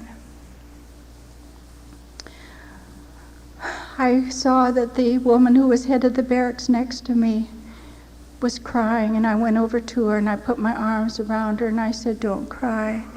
She said, "But my mattress burned." And I said, "Oh yes." I said, "Everything's burned." But I said, "We've much to thank God for. We're alive. We're still alive."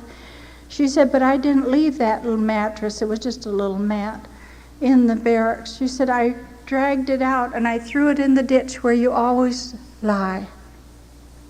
And I walked over to the edge of that ditch and I looked down into it, and there was the casing from the bomb and the ashes of the mattress right where I had been lying. I felt I was in the presence of the Almighty. I said, "God, it wasn't Mrs. Lee's Bible, was it, that you wanted me to get? You wanted to get me out of that ditch, wasn't it?" And I walked away and I said, "God, for any days I have left, I tell you once more, I'm available." They put us in shacks. They knew that this bombing was coming, and there were shacks up there in the wilderness. And 3 days later, we had a bombing, a shrapnel bomb. And there were those that were killed, children without arms and legs. And one of the young men was from our barracks, and others whose legs had been chopped off by the force of the bomb hitting them. I remember the day when finally, at the end of August 1945, we were called out. And there was Mr. Umaji, and there were the others standing there, all in dress uniform. And they told us that there had been an announcement on the radio by the Imperial Japanese Emperor Hirohito that there was to be a cessation of all fighting. I have seen pictures of the victory celebrations in San Francisco and New York and other big cities. And I thought that wasn't the way it was that day. When they told us that they were going to make arrangements when it would be possible, they would take us down to Makassar, and then of course we would have to wait for the boats to come to evacuate us. And they asked if I would come, he asked if I would come, and I would take over translating, interpreting for the Japanese and the Australian and the Dutch and the Americans. And I was translating for them. The American told us that the Philippines had over 6 months been free, and why nothing was ever said to us. We were still their prisoners. And I one day walked back to the little shack up in the jungle, and I heard the sound of a man's voice. And I looked, and coming up the pathway was this young man all in white. My, he looked beautiful. He was so squeaky clean. And here we were, we'd cut off our hair because we didn't have any combs and because livestock was plentiful. And we didn't have any way to keep our hair dry, so we'd chopped our hair off very short. And I was in my work shorts and a sleeveless blouse because everything else had burned in the bombing. And I looked at that man coming, and he had shoes that were so highly polished that you could see yourself in them. And I thought, oh my, I've never seen such altogether-ness in my life. And when he got up next to me, he said, "Are you the American?" And I said, "Yes, sir, I am an American." And he just looked at me, and I know that I didn't look like any American girl he'd ever seen. I was a mess. He couldn't keep his eyes off my bare feet. And he said, "Don't you have shoes?" I said, "Oh, no." I said, "We've never had shoes, and that's all right because I like walking barefoot." He said, "I'm going to see that you get some shoes." He said, "Oh, sorry," he said, "I should have introduced myself. I'm Tom Sawyer, and I'm with the American Navy." And it was on the tip of my tongue to say, "Sure, and I'm Becky Thatcher." But I didn't know if he had a sense of humor or not, so I decided I better not. So I said, "I'm Darlene Divler from Boone, Iowa." And so he wanted to know what I needed, and I said, "Oh, combs and soap, but most of all, we need food for the children." He said, can you mark out a place where I can do a free drop for you tomorrow? We'll get you food and whatever else you need. And they did. I marked it out. I went to Mr. Yamaji. He gave me the white cloth in order to mark out the space on this old rice field. And that day when the friction type lid on the top of these tins, when the tin would hit the ground, that friction type lid would just blow off and everything was pouring out of there, and the little children were screaming. They thought they were more bombs, and we tried to explain to them that those weren't bombs, that those were containing food. And I was out there with the rest of them. We were trying to get these things up, and I found a can of sweetened condensed milk that had burst when it hit the ground. And so I thought, that's a terrible thing to let that be wasted. So I pulled it out, and what was left in there, I ran it into my hand, and then I licked it off there. It was beautiful, but it wasn't long till it came back the other way.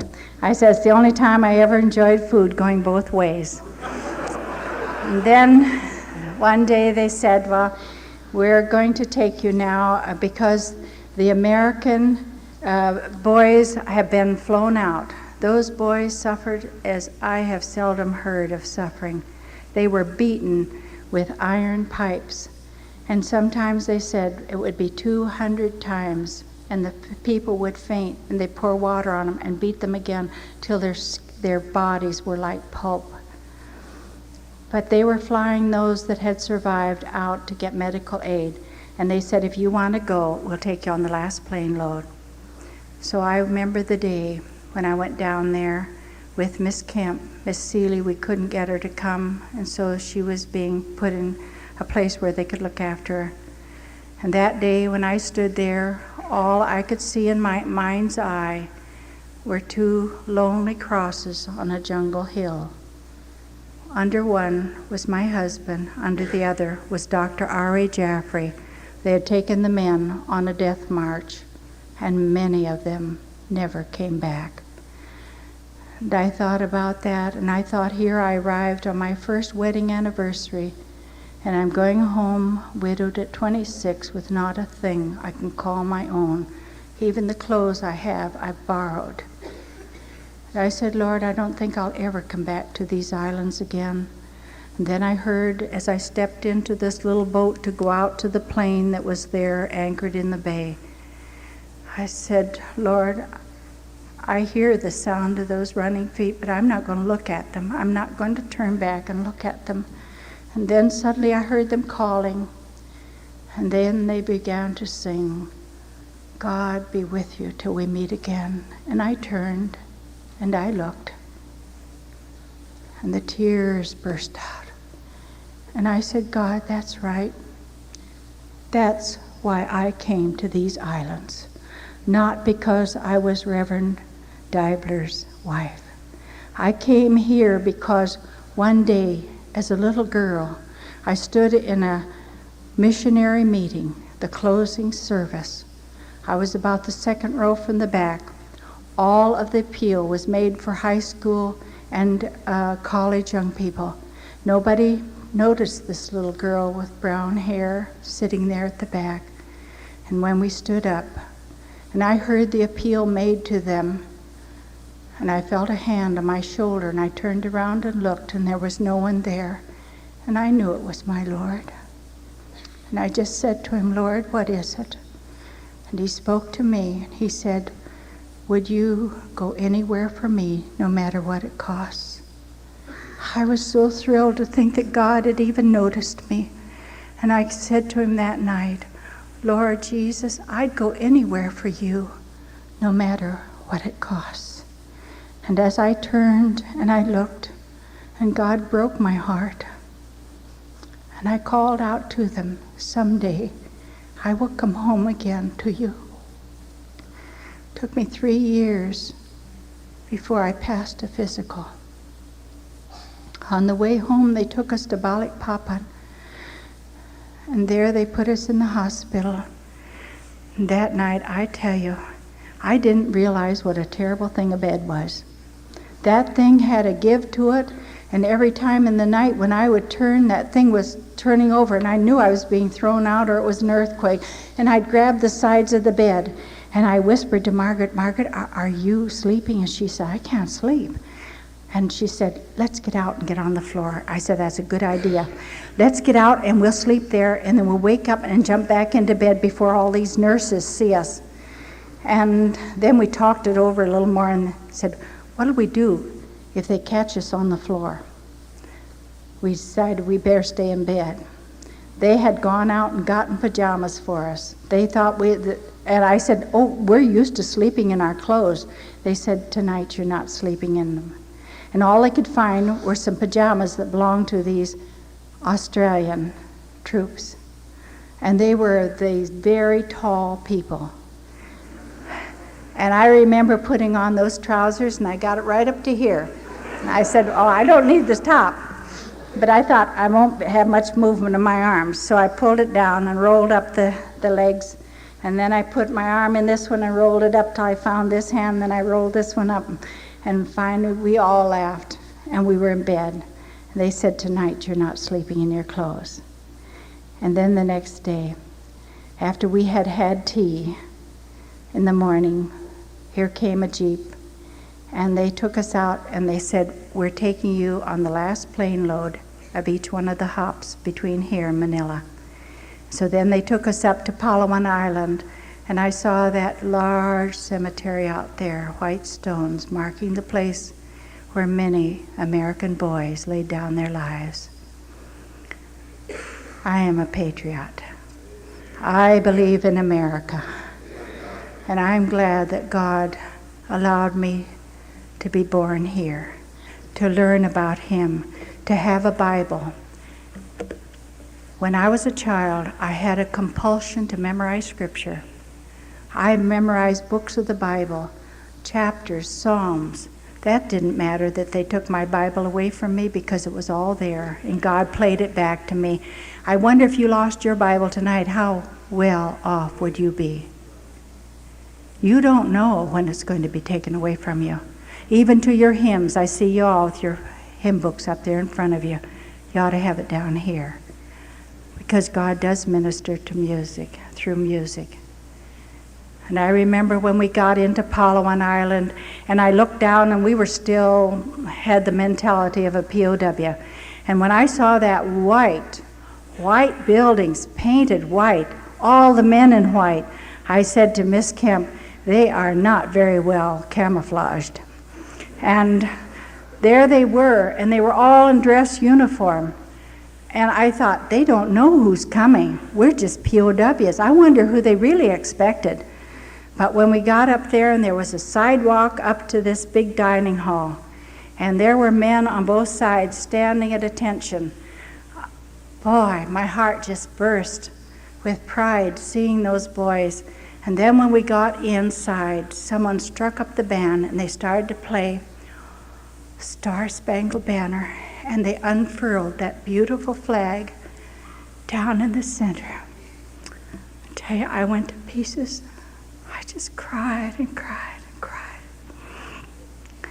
They'd come up and they'd pat us on the shoulder, and he said, don't cry, you're free now. And I said, I know. But there were so many times I thought I'd never see that beautiful flag. They said, don't cry, it's all right. It's all right.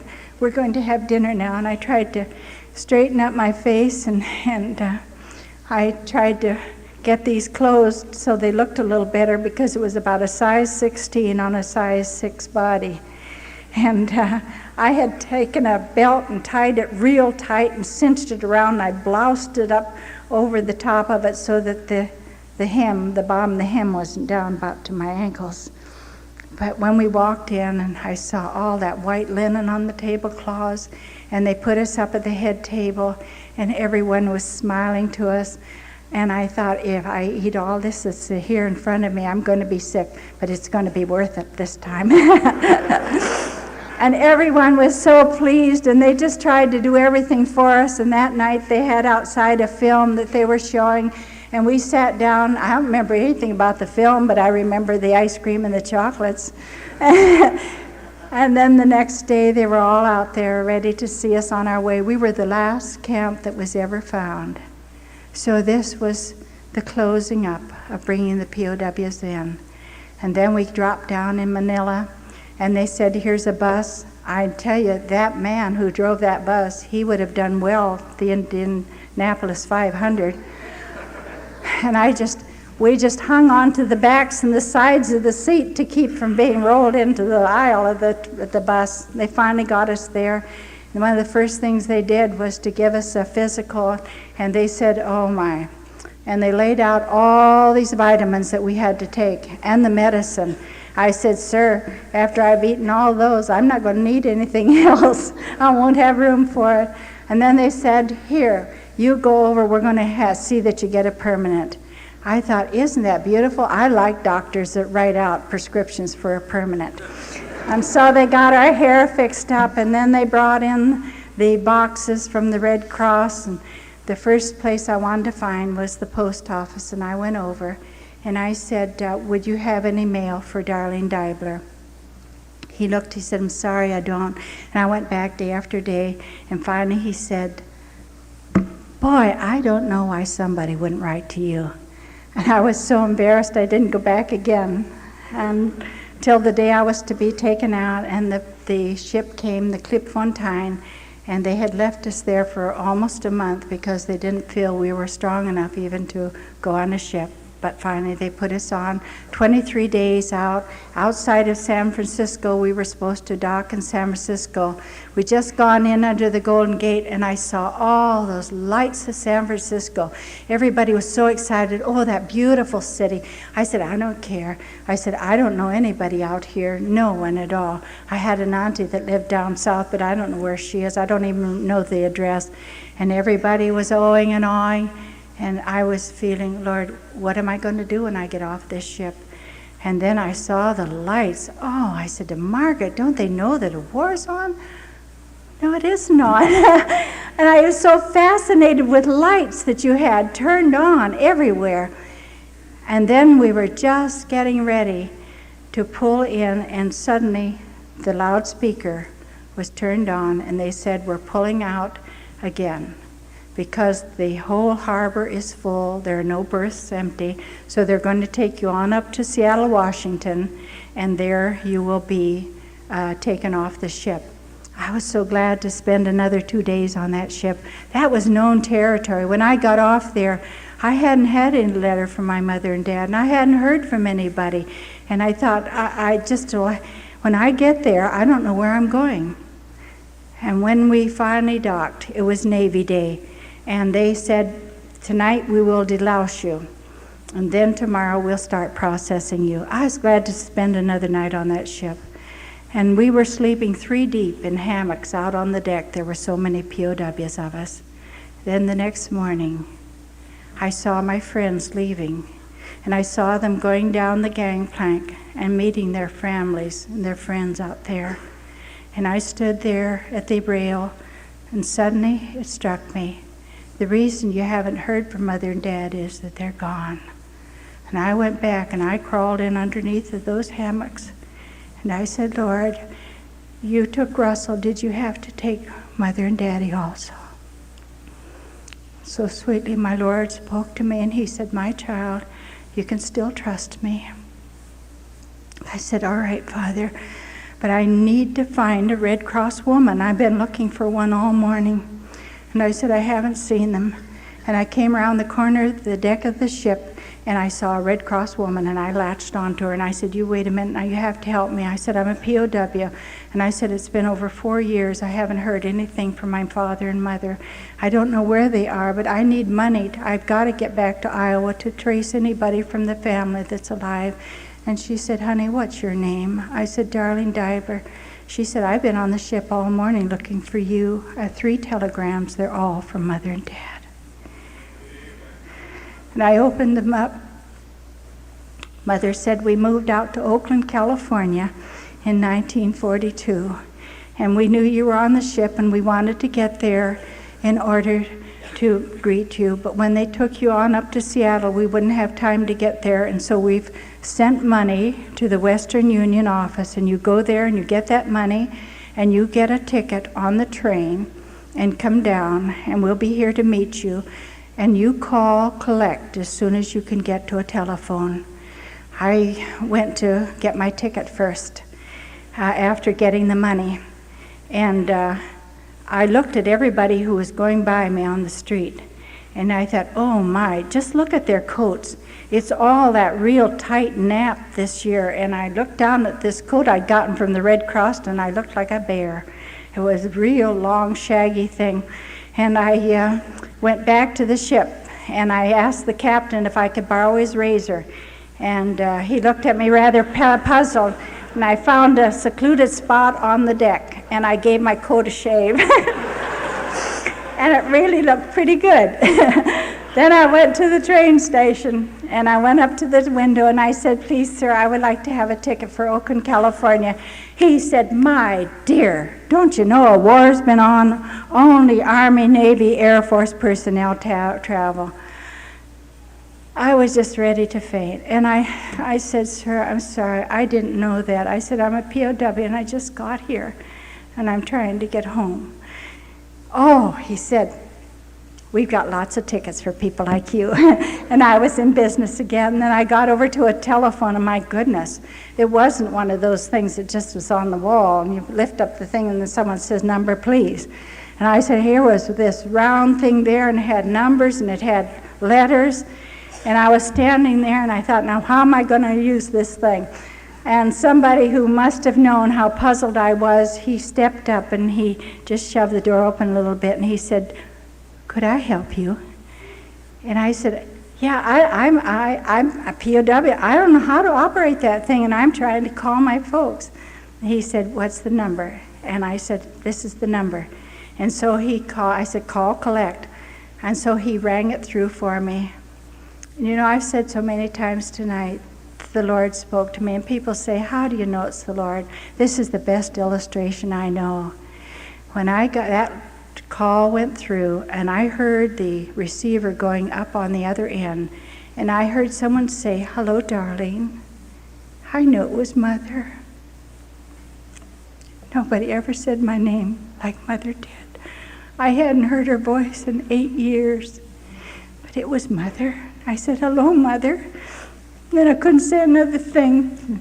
She so calmly told me that my brother had just gotten in from Germany in New York the night before, and he said, Mother, did you hear anything from Darlene? And I said, mm-hmm. And then she went on to tell me about my daddy and about everybody, and all I could say was, mm-hmm. I couldn't answer. I was crying so hard. She said, now, honey, you just go and you just be sure that you get on that train, and we'll be here to meet you.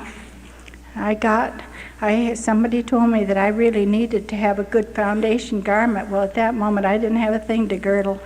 But I went and I decided I'd get something that looked decent, and I'd gotten the money from the Western Union.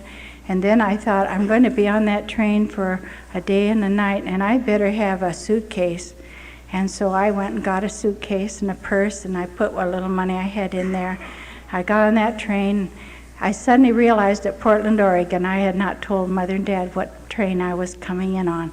So it was 2 o'clock in the morning, and so I went out and I found a man who would take my telegram. And I didn't realize it was just sent right through. It was phoned right through. And I said, kill the fatted calf. Love, Darlene. I'm arriving at 9:30 tomorrow morning. And then I got back on the train, not realizing that it was being phoned directly through. And Dad said that when that telephone began to ring, Mother jumped up and she ran to the telephone. He said, all I could hear was, what? And then something would be repeated, and she said, what? And then evidently the girl laughed, and she said, have you not heard of the lost son, the prodigal son? The lost is found. Kill the fatted calf. She that said thank you and put the receiver down quickly and ran in and shook my dad, and they laughed. She said she's all right. She hasn't lost her sense of humor. And then the next morning, when it rolled into the depot in Oakland, California, I was looking for two faces, and I finally spotted my father the time he saw me, and he was waving to me, "Darlene, Darlene." He always called me baby. He said, "Baby." And he turned and yelled, "Mother, she's here, she's here." And my father came up, he put his arms around me, and Mother joined us. And I said, "Daddy, Mother, I thought so many times I would never, ever see you again."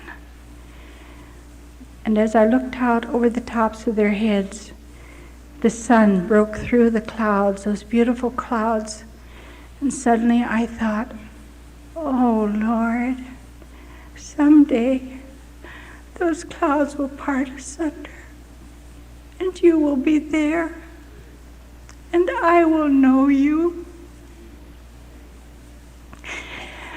For with the eyes of my spirit, I've looked into that beautiful face.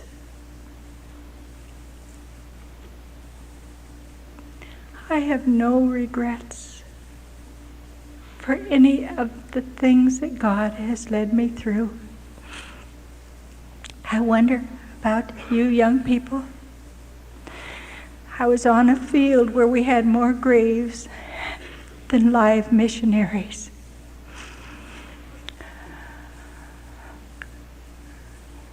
I'll tell you this tonight, if you don't know him, you aren't going to make it.